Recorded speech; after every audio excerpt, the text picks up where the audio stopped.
Hello students, आज की इस वीडियो में हम डिस्कस करने वाले हैं पेपर कोड BHDS 183 यानी अनुवाद सिद्धांत और प्रविधि। स्टूडेंट्स, अगर आप इस पेपर कोड का असाइनमेंट, गेस्ट पेपर या नोट्स परचेज करना चाहते हैं तो आप हमारी वेबसाइट पे विजिट कर सकते हैं। लिंक आपको डिस्क्रिप्शन में दिया गया है। अदरवाइज आप हमारी वेबसाइट को सर्च भी कर सकते हैं। हमारी वेबसाइट है shop.hindustanknowledge.com। यहाँ पे आके आप अपना पेपर कोड आसानी से सर्च कर सकते हैं, असाइनमेंट एंड गेस्ट पेपर को इजीली परचेज कर सकते हैं। स्टूडेंट्स, इस बार हम लेकर आए हैं गेस्ट पेपर में 25 मोस्ट इंपॉर्टेंट क्वेश्चन आंसर, जिनको आपने हमारी क्लासेस के साथ कवर कर लिया तो आप भी अपने एग्जाम में 90+ स्कोर आसानी से कर सकते हैं। इसके साथ साथ आप हमें व्हाट्सएप पे भी कांटेक्ट कर सकते हैं। हमारा व्हाट्सएप कांटेक्ट नंबर आपको वेबसाइट पे दिया गया है। आप हमें डायरेक्ट व्हाट्सएप पे कांटेक्ट करके assignment, guest paper and notes को इजीली परचेज कर सकते हैं। तो चलिए स्टार्ट करते हैं आज की क्लास को, जिसमें डिस्कस करने वाले हैं पेपर कोड BHDS 183 यानी अनुवाद सिद्धांत और प्रविधि। तो स्टूडेंट्स, इस पेपर कोड में आपका जो पहला प्रश्न जो है वो ये बोला गया है कि अनुवाद का स्वरूप स्पष्ट कीजिए। अनुवाद की अगर हम देखो यहाँ पे बात करें तो अनुवाद का अर्थ क्या है कि किसी एक भाषा में लिखे गए या बोले गए विचारों को दूसरी भाषा में उसी अर्थ और भावना के साथ प्रस्तुत करना। यानी अनुवाद क्या है, यहाँ पे जो भी किसी भी एक भाषा में आप जो भी आप लिख रहे हैं, जो भी आप बोल रहे हैं, जो भी आपके विचार हैं, जो भी आप लिख रहे हैं उन्हें बोल रहे हैं, और उसी विचारों को जब आप दूसरी भाषा में उसी अर्थ के साथ, उसी भावना के साथ प्रस्तुत करते हैं तो वो ही आपका अनुवाद कहलाता है। तो देखो, अनुवाद केवल आपका शब्दों का परिवर्तन नहीं है, बल्कि ये आपके विचारों, भावनाओं और साथ में आपका जितने भी संदेश है उनका एक सही रूप में दूसरी भाषा में संप्रेषण करने की प्रक्रिया है। तो आज के समय में शिक्षा, साहित्य, विज्ञान, व्यापार, न्याय, प्रशासन और तकनीकी क्षेत्रों में अनुवाद का जो महत्व है वो बहुत ज्यादा है। यानी अनुवाद का अर्थ क्या है कि किसी एक भाषा में लिखे गए या बोले गए आपके जितने भी विचार है, जब हम उसको दूसरी भाषा में क्या करते हैं, उसी संदेश के साथ, उसी अर्थ के साथ जब हम दूसरी भाषा में उसे हम बताते हैं, अपनी भावनाओं को व्यक्त करते हैं, तो वो ही आपका क्या कहलाता है, अनुवाद कहलाता है। अनुवाद जो है वो केवल आपका शब्दों के अंदर परिवर्तन नहीं करता, सिर्फ आपके वर्ड्स को यहाँ पे ट्रांसलेट नहीं करता, बल्कि आपकी जितनी भी भावनाएं हैं, जितने भी आपके विचार हैं, जो भी आप संदेश देना चाहते हैं, अपने अनुवाद से संबंधित अपने विचारों से जितना भी आप संदेश देना चाहते हैं, वो ही आपका क्या कहलाता है, दूसरी भाषा में संप्रेषण की पूरी प्रक्रिया यहाँ पे कहलाता है। ठीक है, तो आज के समय में चाहे आपकी शिक्षा हो, साहित्य हो, विज्ञान हो, हर क्षेत्र में जो अनुवाद का जो महत्व है वो बहुत ज्यादा हमें यहाँ पे देखने को मिल रहा है। तो चलिए समझते हैं। यहाँ पे सबसे पहले हम बात करते हैं अनुवाद के स्वरूप की। तो देखो, अगर हम अनुवाद के स्वरूप की यहाँ पे बात करें तो अनुवाद का जो स्वरूप है वो बहुत ज्यादा व्यापक और बहुआयामी है। मुख्य रूप से पहले अगर हम स्वरूप की बात करें तो देखो, भाषा परिवर्तन की प्रक्रिया, यानी अनुवाद में एक भाषा जो है वो आपकी स्रोत भाषा होती है। ठीक है, वही जो दूसरी भाषा होती है वो आपकी लक्ष्य भाषा होती है। यानी अनुवाद में आप एक भाषा की जो सामग्री है उसे दूसरी भाषा में जब बदला जाता है तो इस प्रक्रिया में आपका मूल अर्थ को यहाँ पे सुरक्षित रखना आवश्यक होता है।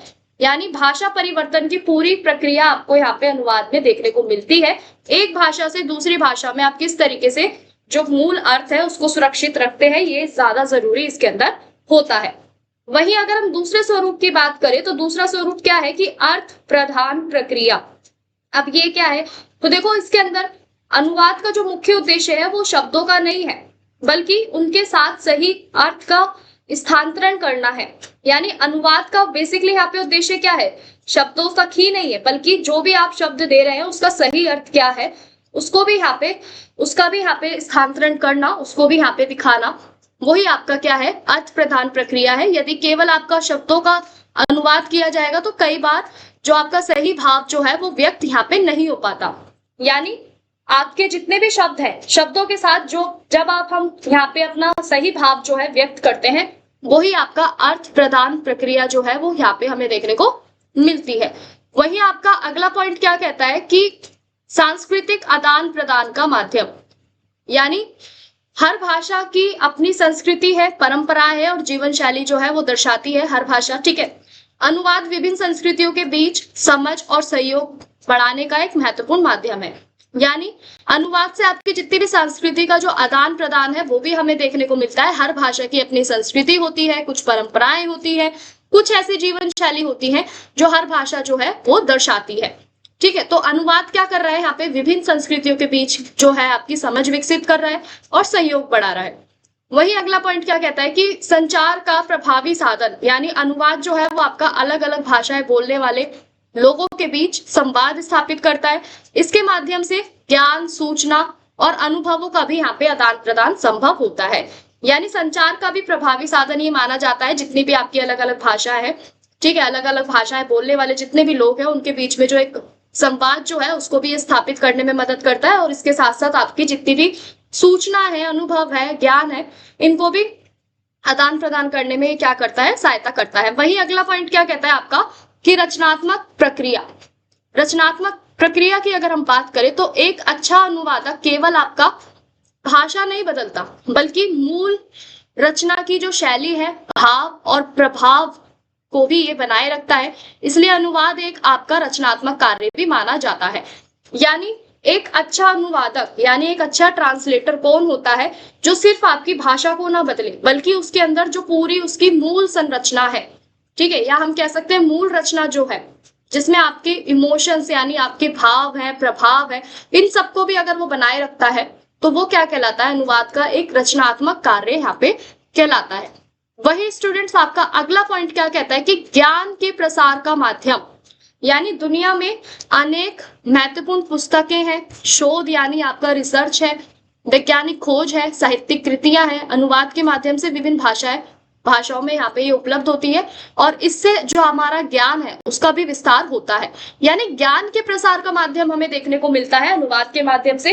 दुनिया में आपकी जितनी भी रिसर्च हुई है, जितनी भी आपकी वैज्ञानिक खोजें हुई हैं, अलग अलग साहित्यिक कृतियां हैं, उनका क्या होता है, अनुवाद के माध्यम से उन्हें अलग अलग भाषाओं में उपलब्ध कराया जाता है। यानी ट्रांसलेशन के थ्रू यहाँ पे आपकी जितनी भी अलग अलग भाषा है, अलग अलग पुस्तकें उसमें यहाँ पे पहुंचाई जाती हैं अलग अलग भाषाओं के अंदर। इससे क्या होता है कि हमारी जो नॉलेज है वो और भी ज्यादा यहाँ पे डेवलप होती है, ज्ञान का विस्तार हमें यहाँ पे देखने को मिलता है। वही स्टूडेंट्स अब हम बात करते हैं अनुवाद की प्रमुख विशेषताओं की। तो देखो पहली विशेषता यहाँ पे क्या कहती है कि मूल अर्थ और भाव को सुरक्षित रखना। यानी अनुवाद की पहली विशेषता क्या है कि यहाँ पे जो भी आपका मूल अर्थ है और जो भी आपका भाव है उसको सुरक्षित यहाँ पे रखना, उसे बनाए रखना। वही आपकी भाषा को सरल और स्पष्ट और स्वाभाविक बनाना, ताकि जो भी आप पढ़ रहे हैं यहाँ पे, जो भी आपकी पुस्तकें हैं या जो भी आपकी साहित्यिक कृतियां हैं, उनको अगर आप पढ़ रहे हैं तो उसमें आसानी से उसको पढ़ के आप समझ सके। इतनी सरल भाषा होनी चाहिए, स्पष्ट शब्द होने चाहिए, उसमें स्वाभाविकता होनी चाहिए। ठीक है, वही अगला पॉइंट क्या कहता है, सूत्र और लक्ष्य भाषा। ठीक है, तो दोनों का ही अच्छा ज्ञान होना चाहिए। यानी जो भी हमारे पास सूत्र है, जो भी लक्ष्य भाषा है, यानी दूसरी भाषा जो है, इसका अच्छा ज्ञान होगा तभी हम पहली भाषा यानी एक भाषा से हम दूसरी भाषा में क्या कर पाएंगे, आसानी से संवाद कर पाएंगे, या हम कह सकते हैं अनुवाद कर पाएंगे। ठीक है, अगर हमें एक भाषा के बारे में ही यहाँ पे अगर हमें अच्छा ज्ञान नहीं है, ठीक है, यहाँ पे अगर हमें दूसरी भाषा का अच्छे से ज्ञान नहीं है, ठीक है, पहली भाषा हमें अच्छे से पता है जिसको हमें ट्रांसलेट करना है दूसरी भाषा में, अगर इस वाली भाषा का ही हमें अच्छा ज्ञान नहीं है तो यहाँ पे जो हमारा ट्रांसलेशन जो होगा, या हम कह सकते हैं जो अनुवाद हम यहाँ पे करेंगे वो अच्छे ढंग से नहीं कर पाएंगे। तो इसलिए जो भी हमारे पास एक भाषा जो है उसके अंदर जो भी हमारे पास सूत्र जो है वो बहुत अच्छे होने चाहिए। साथ ही साथ जो दूसरी भाषा जिसको हम लक्ष्य भाषा के नाम से अभी हमने ऊपर जाना, इस भाषा के अंदर क्या होना चाहिए, इसका बहुत अच्छे से हमें ज्ञान यहाँ पे होना चाहिए, तभी हम एक भाषा से दूसरी भाषा में अपना ट्रांसलेशन जो है या अनुवाद जो है उसे बहुत आसानी से यहाँ पे कर पाएंगे। ठीक है जी, वही आपका नेक्स्ट पॉइंट यहाँ पे क्या कहता है कि सांस्कृतिक संदर्भों का ध्यान। यानी जब हम अनुवाद कर रहे हैं तो जितने भी हमारे सांस्कृतिक संदर्भ है उसका भी हमें ध्यान यहाँ पे रखना चाहिए। अगला पॉइंट कहता है कि पाठक की समझ के अनुसार ही भाषा का चयन करना चाहिए। यानी जो भी हम अनुवाद कर रहे हैं वो इस तरीके से होना चाहिए, उसमें भाषा के इस तरह के शब्दों का चयन होना चाहिए कि आसानी से जो पाठक है यानी कि जो पढ़ने वाले जो लोग हैं वो आसानी से यहाँ पे समझ पाए, उनके अंदर आसानी से यहाँ पे जो समझ है वो विकसित हो पाए। ठीक है, तो इस तरीके से यहाँ पे हमने जाना कि अनुवाद की विशेषताएं क्या होती है। अब हम जानते हैं यहाँ पे अनुवाद का क्या महत्व है, क्यों जरूरी है अनुवाद। ठीक है, अनुवाद का होना क्यों जरूरी है, क्या महत्व है, चलिए इसको भी समझते हैं। तो देखो, अनुवाद से ना विभिन्न देशों और भाषाओं के जो लोग हैं वो एक दूसरे के विचारों को यहाँ पे समझ पाते हैं। यह आपका शिक्षा, साहित्य, विज्ञान, चिकित्सा, कानून, प्रशासन, मीडिया और व्यापार जैसे जितने भी आपके क्षेत्र हैं इनमें महत्वपूर्ण भूमिका निभाता है। अनुवाद के कारण विश्व भर का जो ज्ञान है वो सभी लोगों तक और उनकी अपनी भाषा में यहाँ पे पहुंच पाता है। इससे राष्ट्रीय और अंतरराष्ट्रीय स्तर पर सहयोग और विकास दोनों को ही यहाँ पे बढ़ावा मिलता है, सहयोग भी बढ़ता है, विकास भी बढ़ता है। यानी हमने क्या जाना कि अनुवाद का क्या महत्व है। देखो, अनुवाद जो है आपके देश और भाषा, अलग अलग जो देश है, अलग अलग जो भाषा है, उन एक दूसरे लोगों के बीच में जो उनके विचार है, उनके प्रति उनकी भावना क्या है, उनकी समझ क्या है, ये विकसित करता है। साथ में आपके जितने भी अनेकों क्षेत्र है, चाहे वो आपका कानून का क्षेत्र हो, चिकित्सा हो, विज्ञान हो, साहित्य हो, शिक्षा हो, व्यापार हो, अनेकों ऐसे जितने भी आपके महत्वपूर्ण क्षेत्र है उसमें अनुवाद जो है अपनी एक अनूठी भूमिका यहाँ पे निभाता है, एक महत्वपूर्ण भूमिका निभाता है। और अनुवाद के कारण विश्व भर का जो ज्ञान है वो लोगों तक यहाँ पे अपनी भाषा में पहुंचाना बहुत सरल हो जाता है, बहुत आसान हो जाता है। इससे आपका जो राष्ट्रीय और अंतरराष्ट्रीय स्तर जो है इस पे भी हमें सहयोग और विकास को यहाँ पे बढ़ावा मिलता हुआ नजर आता है। तो अब हम बात करते हैं इस प्रश्न के निष्कर्ष की। यानी अंततः कहा जा सकता है कि अनुवाद केवल भाषा बदलने का कार्य नहीं है, बल्कि विचारों को, ज्ञान और संस्कृति को एक भाषा से दूसरी भाषा तक पहुंचाने की प्रभावी प्रक्रिया है। ये विभिन्न भाषाओं और संस्कृतियों के बीच एक सेतु का कार्य करता है तथा समाज में ज्ञान, समझ और आपसी सहयोग को बढ़ाने में भी महत्वपूर्ण योगदान ये देता है। तो इसलिए आधुनिक युग में अनुवाद का जो महत्व है वो निरंतर यहाँ पे बढ़ता जा रहा है। यानी अनुवाद जो है वो केवल आपका भाषा बदलने का काम नहीं कर रहा है, यहाँ पे आपके जितने भी विचार हैं, जो भी आपके पास ज्ञान है, जो भी संस्कृति है, उसे एक भाषा से दूसरी भाषा में क्या कर रहा है, यहाँ पे पहुंचा रहा है। ठीक है, और विभिन्न भाषा और संस्कृतियों के बीच में एक सेतु का भी कार्य यहाँ पे ये कर रहा है, ताकि समाज में जो आपका आपसी सहयोग है, जो आपसी समझ है, ठीक है, ये बढ़ सके और इसमें ये महत्वपूर्ण भूमिका निभा रहा है। इसलिए आधुनिक युग में आपका जो अनुवाद है इसका महत्व बहुत तेजी से बढ़ रहा है। वहीं अगर हम अगले प्रश्न की बात करें, यहाँ पे आपका अगला प्रश्न क्या कहता है कि प्रशासनिक पत्राचार का अर्थ और स्वरूप स्पष्ट करते हुए प्रशासनिक पत्राचार के प्रकार बताइए। तो चलिए इसको समझते हैं। तो देखो, प्रशासनिक पत्राचार किसी कार्यालय, संस्था या सरकारी विभाग में जो कार्यों के संचालन है इसके लिए लिखे जाने वाले आधिकारिक पत्रों का आदान प्रदान है, वही आपका प्रशासनिक पत्राचार यहाँ पे कहलाता है। तो इन पत्रों के माध्यम से ना आपको सूचनाएं दी जाती हैं, आदेश जारी किए जाते हैं, निर्देश भेजे जाते हैं तथा विभिन्न प्रशासनिक कार्य पूरे किए जाते हैं। तो प्रशासनिक पत्राचार का मुख्य उद्देश्य क्या है कि कार्यालयों के कार्यों को व्यवस्थित, स्पष्ट और प्रभावी बनाना। यानी एक छोटे से इंट्रो से, यानी छोटे से परिचय से हमने क्या समझा कि प्रशासनिक पत्राचार क्या है कि किसी भी आपका जो कार्यालय जो है, ठीक है, कोई भी संस्था है या कोई भी कार्यालय है, कोई भी सरकारी विभाग है, उसके जो कार्य है उसको चलाने के लिए, उसका संचालन करने के लिए कार्यों का अलग अलग आपके जो पत्र लिखे जाते हैं, आधिकारिक पत्र जो लिखे जाते हैं, उनका आदान प्रदान करना ही आपका प्रशासनिक पत्राचार यहाँ पे कहलाता है। तो इन पत्रों के माध्यम से आपको सूचनाएं भी दी जा सकती है, आदेश भी जारी किए जा सकते हैं, निर्देश भी भेजे जा सकते हैं और विभिन्न प्रकार के जितने भी आपके प्रशासनिक कार्य हैं उन्हें भी पूरा किया जा सकता है। तो प्रशासनिक पत्राचार का मुख्य उद्देश्य क्या है कि कार्यालयों के कार्यों को व्यवस्थित बनाना, स्पष्ट बनाना और प्रभावी बनाना। वही स्टूडेंट्स, अगर हम यहाँ पे बात करें आपका प्रशासनिक पत्राचार का अर्थ, तो देखो अगर हम इसके अर्थ की बात करें यहाँ पे, तो प्रशासनिक पत्राचार से यहाँ पे आपका आशय है ऐसे लिखित संचार से है जो किसी सरकारी, अर्ध सरकारी या किसी निजी संस्था में प्रशासनिक कार्यों के संचालन के लिए किया जाता है। इसमें अधिकारी, कर्मचारी, विभाग तथा अन्य संस्थाओं के बीच आवश्यक जानकारी, आदेश, निर्देश, निर्णय लिखित रूप में भेजे जाते हैं। ये आपका संचार जो है वो आधिकारिक होता है तथा कानूनी और प्रशासनिक महत्व भी इसमें होता है। यानी प्रशासनिक पत्राचार का क्या अर्थ हुआ कि ऐसे लिखित संचार, ठीक है, जो किसी सरकारी, अर्ध सरकारी या किसी संस्था के जो प्रशासनिक कार्य हैं उनको चलाने के लिए यहाँ पे किया जाता है, जिनमें आपके अधिकारी, कर्मचारी, विभाग या संस्थाओं के बीच जो भी आपकी आवश्यक जानकारी होती है, जो भी निर्देश होते हैं, जो भी आदेश होते हैं, उन्हें उनके निर्णयों को जब यहाँ पे लिखित रूप में भेजा जाता है पत्रों के माध्यम से, तो वही आपका प्रशासनिक पत्राचार यहाँ पे कहलाता है। और ये जो संचार होता है वो आपका आधिकारिक होता है, इसमें कानून और प्रशासन को दोनों ही यहाँ पे महत्व होते हैं, तो वही आपका प्रशासनिक पत्राचार कहलाता है। अब हम यहाँ पे बात करते हैं आपके प्रशासनिक पत्राचार का स्वरूप क्या है। तो देखो, प्रशासनिक पत्राचार का जो स्वरूप है वो निम्न विशेषताओं को स्पष्ट करता है। पहला क्या है कि औपचारिक भाषा, इसमें आपका शिष्ट, सरल और स्पष्ट भाषा का प्रयोग किया जाता है।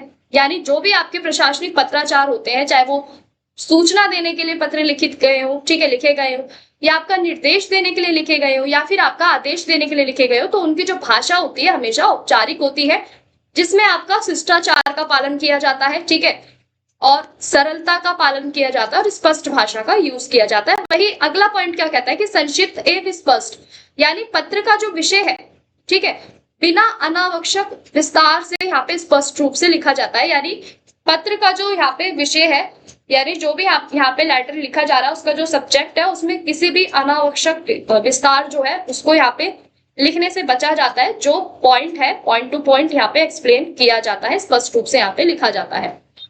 वही अगला पॉइंट क्या कहता है कि तथ्यपरक, इसमें केवल आपकी सही और प्रमाणिक जानकारी यहाँ पे दी जाती है। अगला पॉइंट कहता है कि क्रमबद्ध प्रस्तुति, यानी पत्र का जो प्रारूप जो है यहाँ पे निश्चित होता है, जैसे पत्र संख्या, दिनांक, विषय, संबोधन, मुख्य भाग और हस्ताक्षर, यानी क्रमबद्ध प्रस्तुति होती है। जो भी यहाँ पे पत्र लिखा जाता है उसके अंदर, जैसा हम सभी को पता ही है, पत्र संख्या लिखी जाती है, फिर आपका दिनांक यानी डेट लिखी जाती है, विषय लिखा जाता है, संबोधन, मुख्य भाग और आपका हस्ताक्षर एंड में आपकी सिग्नेचर, ठीक है। तो इस तरीके से क्रमबद्ध प्रस्तुति होती है प्रशासनिक पत्रों की। वही अगला पॉइंट कहता है कि अभिलेखीय महत्व, यानी प्रशासनिक पत्र जो है वो आपके भविष्य में संदर्भ और प्रमाण के रूप में यहाँ पे सुरक्षित रखे जाते हैं। वही अगला पॉइंट क्या कहता है कि नियमों का पालन, यानी ऐसे पत्र शासन या संस्था के निर्धारित नियमों और प्रक्रियाओं के अनुसार ही यहाँ पे लिखे जाते हैं, यानी इसमें नियमों का पालन भी आपका किया जाता है। वही अब हम बात करते हैं प्रशासनिक पत्राचार के प्रकार कौन कौन से हैं। तो देखो, पहला कौन सा है कि कार्यालय आदेश, जैसा हमने अभी जाना कि कर्मचारियों से संबंधित जो भी उनकी नियुक्ति है, स्थानांतरण यानी आपका ट्रांसफर है, अवकाश है, लीव है, या प्रशासनिक निर्णयों की जो सूचना है, ये सब देने के लिए आपके जो कार्यालय है वो यहाँ पे आदेश पत्र जो है उसे लिखते हैं। वही अगर अगले पॉइंट की बात करें तो यहाँ पे अगला पॉइंट क्या है कि परिपत्र, एक ही सूचना या निर्देश अनेक व्यक्तियों या विभागों को एक साथ भेजने वाला क्या कहलाता है, आपका परिपत्र कहलाता है। अगला पॉइंट है आपका अधिसूचना। अधिसूचना की बात करें तो सरकार या संस्था द्वारा जो महत्वपूर्ण निर्णय है, जो नियम है, इन सबकी जो आधिकारिक घोषणा है उसके लिए यहाँ पे आपकी अधिसूचना जारी की जाती है। वही अगला पॉइंट क्या कहता है कि ज्ञापन, किसी सूचना या स्पष्टीकरण या निर्देश को जब हम लिखित रूप दे देते हैं तो वही आपका क्या कहलाता है, ज्ञापन कहलाता है। अगला पॉइंट है कार्यालय ज्ञापन, प्रशासनिक नीतियों, नियमों या निर्देशों को जब विभागों तक पहुंचाने के लिए आपका क्या लिखा जाता है, कार्यालय ज्ञापन लिखा जाता है। अनुस्मारक की बात करें तो पहले भेजे गए पत्रों का जो उत्तर होता है या कार्य समय पर ना मिलने के लिए जो पुनः स्मरण कराने के लिए जो आपके पत्र लिखे जाते हैं उसे हम बोलते हैं यहाँ पे अनुस्मारक, ठीक है। प्रतिवेदन की बात करें तो किसी भी कार्य, घटना या योजना की जो प्रगति है और उसकी स्थिति का जो विवरण है, जब हम उसे प्रस्तुत करते हैं तो वही आपका प्रतिवेदन कहलाता है। अगला पॉइंट है आपका ईमेल पत्राचार, यानी वर्तमान समय में सरकारी एवं निजी कार्यालयों में जो आपके डिजिटल माध्यम से यहाँ पे किया जाने वाला जो आधिकारिक पत्राचार है वही आपका ईमेल पत्राचार यहाँ पे कहलाता है। तो ये थे आपके प्रशासनिक पत्राचार के प्रकार जिसको हमने जाना। अब हम बात करते हैं इस प्रश्न के निष्कर्ष की।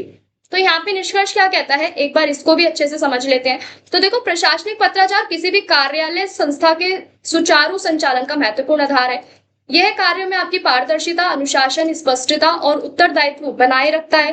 प्रभावी प्रशासन के लिए आवश्यक है कि प्रशासनिक पत्र सरल, स्पष्ट और तथ्यपूर्ण और निर्धारित नियमों के अनुसार यहाँ पे लिखे जाए। उचित प्रशासनिक पत्राचार से कार्यालय की जो कार्य क्षमता है वो बढ़ती है और निर्णयों का यहाँ पे सही क्रियान्वयन भी क्या होता है, आपका सुरक्षित यहाँ पे रहता है, ठीक है। तो इसलिए ये जाना हमने ये वाला प्रश्न। अब हम बात करते हैं अगले प्रश्न की। अगले प्रश्न में आपसे क्या पूछा गया है कि अनुवाद का आशय स्पष्ट करते हुए इस कार्य की चुनौतियों पर प्रकाश डालिए, यानी इसके कार्यों पे, इसके जो जितने भी कार्य है उसकी चुनौतियां क्या है उस पे हमें बताना है। तो देखो अनुवाद क्या है, जैसा अभी हम ऊपर भी जान चुके कि अनुवाद एक ऐसी प्रक्रिया है जिसके माध्यम से किसी एक भाषा में लिखे गए या बोले गए विचारों, भावनाओं और संदेशों को दूसरी भाषा में उसी अर्थ उद्देश्य के साथ जब हम प्रस्तुत करते हैं तो वही हमारा यहाँ पे क्या कहलाता है, अनुवाद कहलाता है। तो वही अगर हम बात करें अनुवाद की अगर हम यहाँ पे बात करें तो आज के समय में शिक्षा, साहित्य, विज्ञान, व्यापार, प्रशासन, न्याय, मीडिया और तकनीकी क्षेत्रों में अनुवाद का जो महत्व है वो बहुत ज्यादा यहाँ पे बढ़ता हुआ नजर आ रहा है।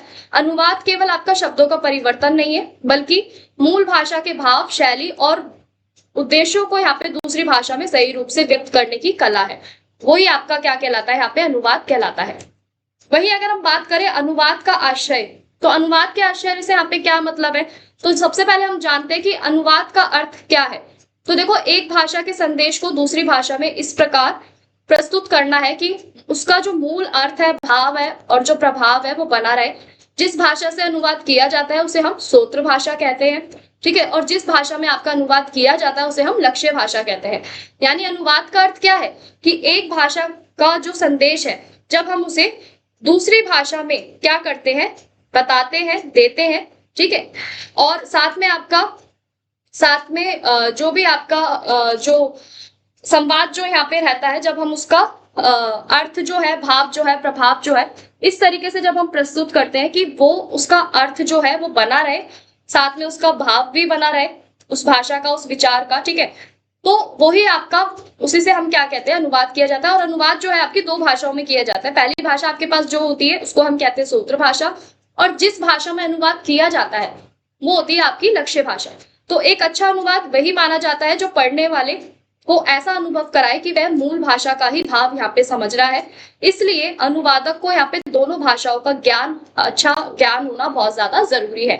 यानी ट्रांसलेशन करते समय, अनुवाद करते समय इस तरीके से पाठकों को यहाँ पे अनुभव कराना चाहिए कि वो जो पढ़ रहे हैं वो मूल भाषा का ही भाव है, किसी भी अनुवाद की हुई भाषा का भाव नहीं है, बल्कि मूल भाषा का ही भाव है। तो इसलिए अनुवादक जो है उसको दोनों भाषाओं का एक अच्छा ज्ञान होना चाहिए। अब हम बात करते हैं अनुवाद कार्य की प्रमुख चुनौतियां। यानी पहला क्या है यहाँ पे, भाषा संबंधी कठिनाई। यानी हर भाषा की अपनी शब्दावली, ठीक है, व्याकरण और वाक्य रचना होती है। कई बार किसी शब्द का अर्थ यहाँ पे दूसरी भाषा में नहीं मिलता, जिससे सही अनुवाद करना यहाँ पे कठिन हो जाता है। तो सबसे पहले चुनौती क्या है अनुवाद के सामने की, यहाँ पे हर भाषा की जो अपनी अपनी वोकैबुलरी जो है, शब्दावली जो है, जो उसका व्याकरण है, वाक्य संरचना जो है वो अलग अलग होती है। तो कई बार किसी भाषा का जो शब्द है उसका सेम यहाँ पे अर्थ हमें दूसरी भाषा में नहीं मिल पाता, जिससे सही अनुवाद करना मुश्किल हो जाता है। वही अगला पॉइंट कहता है कि सांस्कृतिक अंतर। हर देश और समाज की अपनी संस्कृति, परंपराएं और रीति रिवाज होते हैं। कई सांस्कृतिक शब्दों और मुहावरों का दूसरी भाषा में सही रूप देना चुनौतीपूर्ण होता है। यानी हर देश में और समाज में अपनी अलग अलग संस्कृति होती है, अपने अलग अलग रीति रिवाज होते हैं, परंपराएं होती हैं, और कई सांस्कृतिक शब्दों और मुहावरों का दूसरी भाषा में सही रूप से उसका यहाँ पे हम कह सकते हैं सही रूप देना, ये भी क्या है, एक चुनौती हो सकती है। वही अगली चुनौती क्या है कि भाव और शैली को बनाए रखना। यानी ये पॉइंट क्या कहता है कि अनुवाद करते समय केवल आपका यहाँ पे अर्थ ही नहीं, बल्कि लेखक की जो शैली है, भावनाएं हैं, अभिव्यक्ति की जो सुरक्षा है वो भी यहाँ पे रखनी पड़ती है। ये कार्य जो है आपका यहाँ पे आसान नहीं होता। वही अगला पॉइंट कहता है कि तकनीकी और विषयगत शब्दावली, यानी विज्ञान, चिकित्सा, कानून और तकनीकों जैसे जितने भी आपके विषय है, इसमें विशेष शब्दों का प्रयोग होता है। इनके सही और मानक अनुवाद के लिए विषय का ज्ञान होना बहुत ज्यादा जरूरी है। यानी जितने भी आपके तकनीकी और विषयगत शब्दावली है, इसका उपयोग हमें देखने को मिलता है। यानी अलग अलग विषयों के लिए, चाहे वो आपका विज्ञान का विषय हो, चिकित्सा हो, कानून हो, इन सारे विषयों में आपके विशेष शब्द होते हैं, अलग अलग शब्द होते हैं, उनका प्रयोग होता है, और इनका सही मानक अनुवाद करना बहुत ज्यादा जरूरी है। तभी हो पाता है, संभव ही है, जब हमें उस विषय का ज्ञान यहाँ पे होता है। वही अगला पॉइंट आपका क्या कहता है कि मुहावरों और लोकोक्तियों का अनुवाद। यानी मुहावरे और कहावतों का शब्दांश यानी अनुवाद करने से अर्थ यहाँ पे बदल सकता है, इसलिए उनके भाव, उचित शब्दों का चयन यहाँ पे हमें करना पड़ता है, उनके अनुसार हमें उचित शब्दों का प्रयोग यहाँ पे करना पड़ता है। तो मुहावरे और लोकोक्तियों का भी यहाँ पे अनुवाद हमें देखना पड़ता है। वही अगला पॉइंट क्या कहता है कि अर्थ की शुद्धता बनाए रखना, यानी यदि अनुवाद में थोड़ा भी अर्थ यहाँ पे बदल जाए तो पूरा संदेश यहाँ पे गलत हो सकता है, इसलिए अर्थ की जो शुद्धता है उसे बनाए रखना ये भी बहुत बड़ी चुनौती है। वही अगला पॉइंट कहता है कि समय और सटीकता का संतुलन, यानी कई बार समय में अनुवाद करना पड़ता है, ठीक है, कई बार कम समय में अनुवाद करना पड़ता है, और ऐसे में जो आपकी गति है, जो गुणवत्ता है, दोनों को बनाए रखना भी यहाँ पे बहुत ज्यादा कठिन हो जाता है। अब हम बात करते हैं इस प्रश्न के निष्कर्ष की। तो निष्कर्ष यहाँ पे क्या कहता है कि अनुवाद विभिन्न भाषाओं और संस्कृतियों के बीच संवाद स्थापित करने का महत्वपूर्ण माध्यम है। ये केवल शब्दों का रूपांतरण नहीं है, बल्कि विचारों और भावनाओं का सही संप्रेषण है। एक सफल अनुवाद के लिए भाषा का गहरा ज्ञान, संस्कृति समझ, विषय की जानकारी और धैर्य आवश्यक है। इसलिए चुनौतियों का सही ढंग से सामना करके ही प्रभावी, सटीक और गुणवत्तापूर्ण अनुवाद यहाँ पे किया जा सकता है। तो स्टूडेंट्स, इसी के साथ हमारा ये प्रश्न भी समाप्त होता है। अगले प्रश्न की ओर बढ़ते हैं। अगला प्रश्न आपका क्या कहता है कि प्रशासनिक हिंदी की साहित्यिक हिंदी से भिन्नता को यहाँ पे उदाहरण के साथ स्पष्ट कीजिए। यानी हमें ये बता रहा है जो आपका प्रशासनिक हिंदी जो है और जो साहित्यिक हिंदी है, इन दोनों में क्या भिन्नता है, इन दोनों की भिन्नता को हमें यहाँ पे बताना है उदाहरण सहित। तो देखो, हिंदी भाषा का प्रयोग जो है वो अलग अलग क्षेत्रों में अलग उद्देश्य से किया जाता है। सरकारी कार्यालयों, न्यायालयों, ठीक है, बैंक तथा प्रशासनिक कार्यों में जो आपकी हिंदी उपयोग होती है उसे हम बोलते हैं प्रशासनिक हिंदी, ठीक है। प्रशासनिक हिंदी का यहाँ पे उपयोग होता है, जबकि यहाँ पे कहानी, कविता, उपन्यास, नाटक और अन्य रचनात्मक लेखन में आपका साहित्यिक हिंदी का प्रयोग होता है। तो दोनों का आधार जो है वो हिंदी भाषा ही है, लेकिन भाषा शैली, उद्देश्य और अभिव्यक्ति में इनमें काफी अंतर होता है। तो चलिए समझते हैं कि क्या अंतर होता है, इसको भी जानते हैं थोड़ा डिटेल में। तो देखो, यहाँ पे पहला पॉइंट क्या कहता है आपका कि उद्देश्य के आधार पर अगर इन दोनों में अंतर देखें हम, तो प्रशासनिक हिंदी का मुख्य उद्देश्य स्पष्ट, सरल और सटीक सूचना देने वाला होता है। इसमें किसी प्रकार की भ्रम की स्थिति हमें यहाँ पे नहीं होती। वहीं साहित्यिक हिंदी की बात करें तो इसका उद्देश्य क्या है कि पाठकों को आनंद देना, भावनाओं को व्यक्त करना और कल्पना का विकास करना होता है। तो उद्देश्य के आधार पर हमें समझ में आया कि प्रशासनिक हिंदी और साहित्यिक हिंदी, इन दोनों के बीच में ही हमें अंतर देखने को मिलता है। यानी साहित्यिक हिंदी क्या कर रही है, पाठकों को आनंद देने का कार्य कर रही है, भावनाओं को व्यक्त कर रही है, कल्पना का यहाँ पे निर्माण कर रही है, या हम कह सकते हैं विकास कर रही है। वही प्रशासनिक हिंदी आपके जितने भी स्पष्ट उद्देश्य है, उद्देश्यों को यहाँ पे स्पष्ट कर रही है, सटीक सूचना दे रही है। तो इस तरीके से यहाँ पे क्या है, आपका प्रशासनिक हिंदी और साहित्यिक हिंदी में उद्देश्य के आधार पर हमें अंतर देखने को मिला। वहीं आपका भाषा शैली की बात करें तो देखो, प्रशासनिक हिंदी की जो भाषा है वो सरल, औपचारिक और सीधी होती है। इसमें अलंकार, मुहावरे और कठिन शब्दों का जो उपयोग है वो बहुत कम होता है, ठीक है। वही साहित्यिक हिंदी की भाषा की अगर हम बात करें तो इसमें सुंदर, भावपूर्ण और कलात्मक यहाँ पे ये होती है, जिसमें अलंकार, मुहावरे और प्रतीकों का उपयोग ज्यादातर होता है। तो भाषा शैली भी दोनों की क्या है, यहाँ पे हमें अलग अलग देखने को मिलती है। प्रशासनिक भाषा आपकी सरल, औपचारिक और सीधी होती है। इसमें कोई भी आपके अलंकार, मुहावरे, कठिन शब्दों का उपयोग नहीं किया जाता। वही साहित्यिक हिंदी की बात करें तो इसमें आपकी भाषा सुंदर होती है, भावपूर्ण होती है, कलात्मक होती है और अलंकार, मुहावरे और प्रतीकों का उपयोग इसमें ज्यादा होता है। वही अगला पॉइंट कहता है कि भावनाओं का स्थान, यानी प्रशासनिक हिंदी में भावनाओं के स्थान पर आपके तथ्य और नियमों को ज्यादा महत्व दिया जाता है। वही साहित्यिक हिंदी में आपकी जो भावनाएं हैं, कल्पना है, संवेदना है, ये ज्यादा आपकी प्रमुख होती है। अगला पॉइंट कहता है कि शब्दावली, यानी प्रशासनिक हिंदी में सरकारी कार्यों से जुड़ी जो भी आपकी तकनीकी है, ठीक है, निश्चित अर्थ वाले जो शब्द है इनका प्रयोग होता है। और साहित्यिक हिंदी के विषय के अनुसार सामान्य, भावनात्मक और रचनात्मक शब्दों का यहाँ पे प्रयोग किया जाता है। तो इस तरीके से शब्दावली के आधार पे भी हमें इसमें अंतर देखने को मिलता है। वही अगर हम बात करें अगले पॉइंट की, तो वाक्य संरचना के आधार पर भी इन दोनों के बीच में हमें अंतर देखने को मिलता है। यानी कैसे कि जो वाक्य की जो संरचना होती है वो प्रशासनिक हिंदी में जो भी आपके वाक्य होते हैं बहुत छोटे होते हैं, स्पष्ट होते हैं और सीधे होते हैं। वही साहित्यिक हिंदी में आपके जो वाक्य होते हैं वो लंबे होते हैं, प्रभावशाली होते हैं और सौंदर्यपूर्ण वाक्यों का यहाँ पे प्रयोग किया जाता है। उदाहरण से समझे तो प्रशासनिक हिंदी में अगर हम बात करें तो सभी कर्मचारियों को यहाँ पे सूचित किया जाता है कि कार्यालय दिनांक 15 अगस्त को यहाँ पे अवकाश यहाँ पे रहेगा। यानी प्रशासनिक हिंदी में कुछ इस तरीके की आपकी हिंदी का प्रयोग किया जाता है। वही साहित्यिक हिंदी में आपका किस तरीके से बताया जाता है कि स्वतंत्रता दिवस की सुनहरी सुबह पूरे देश में उत्साह और गर्व की नई किरणें लेकर आती है। तो ये क्या है, आपका साहित्यिक हिंदी का उदाहरण है। तो इस तरीके से हमें इन दोनों के बीच में वाक्य संरचना के आधार पर अंतर देखने को मिलता है। वहीं अगर हम दूसरे उदाहरण की बात करें स्टूडेंट्स यहाँ पे, तो आपका प्रशासनिक हिंदी में आवेदन पत्र जो है आपका 20 जुलाई तक कार्यालय में जमा करें। ये क्या है आपका प्रशासनिक हिंदी का एक वाक्य। वहीं साहित्यिक हिंदी की बात करें तो समय पर उठाया गया प्रत्येक कदम सफलता के नए द्वार खोल देता है। ये क्या है आपका साहित्यिक हिंदी का उदाहरण है।